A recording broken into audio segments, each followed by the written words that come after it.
আসসালামু আলাইকুম। Welcome to Nihal's mom kitchen. অনেক শুভেচ্ছা জানিয়ে শুরু করছি নতুন আরেকটি ভিডিও। আজ আমি সিলেটের ঐতিহ্যবাহী নুন গড়া পিঠা বা নুনিয়া পিঠা বানিয়ে দেখাবো।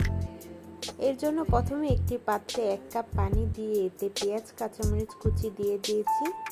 তারপর দিয়েছি সামান্য একটু হলুদ গুঁড়ো, মরিচ গুঁড়ো, স্বাদমতো লবণ, আদা ও রসুন বাটা।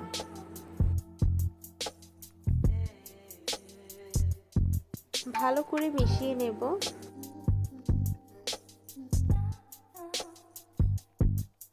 যখন একটি বলক চলে আসবে তখন এর মধ্যে 1 কাপ চালের গুঁড়ো দিয়ে দেব। চালের গুঁড়োটা ভালো করে মিশিয়ে নেব।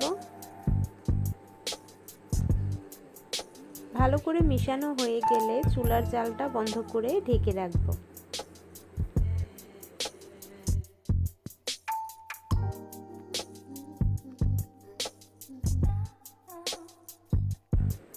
কিছুক্ষণ পর এর মধ্যে ধনেপাতা কুচি দিয়ে নামিয়ে ফেলবো।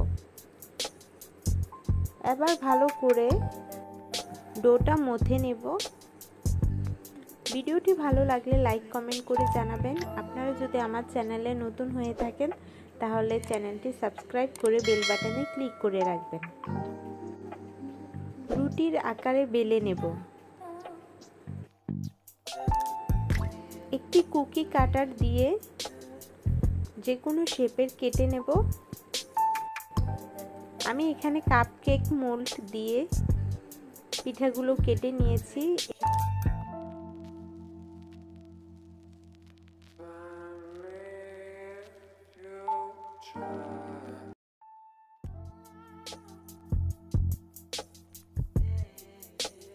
এই পিঠাগুলো বেশি মোটাও হবে না আবার বেশি পাতলাও হবে না, এই সাইজের হবে। এই পিঠার পুরুত্বটা এই সাইজের হবে। ফ্রোজেন করতে হলে এই পিঠাটা একটি বক্সের মধ্যে নিচে টিস্যু দিয়ে পিঠাগুলো উপরে দিয়ে তার উপর চালের গুঁড়ো ছিটিয়ে দিয়ে একটার উপরে আরেকটা এভাবে করে উপরে একটি টিস্যু দিয়ে ডিপ ফ্রিজে সংরক্ষণ করতে পারেন। তারপর একটি পাত্রে পর্যাপ্ত পরিমাণ তেল দিয়ে তেলটা যখন ভালো করে গরম হয়ে আসবে তখন একটি একটি করে পিঠাগুলো ছেড়ে ভালো করে এপিট ওপিট করে ভেজে নেব।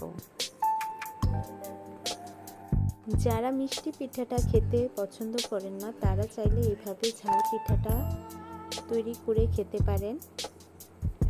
এই পিঠাগুলো খুব সহজে বানিয়ে নিয়ে ডিপ ফ্রিজে সংরক্ষণ করে যে কোনো সময়ে ভেজে খেতে পারেন।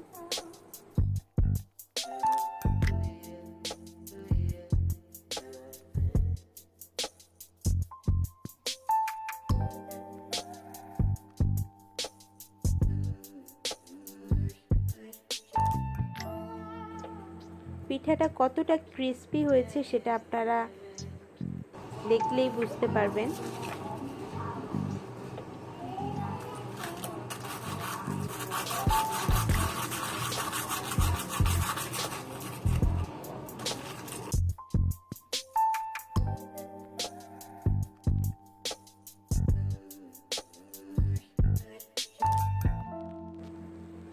আশা করি আজকের ভিডিওটি সকলের কাছে ভালো লেগেছে। ধন্যবাদ। পরবর্তী ভিডিও দেখার জন্য আমন্ত্রণ জানিয়ে এখানেই বিদায় নিচ্ছি। আল্লাহ হাফেজ। ভালো থাকবেন সবাই। আসসালামু আলাইকুম।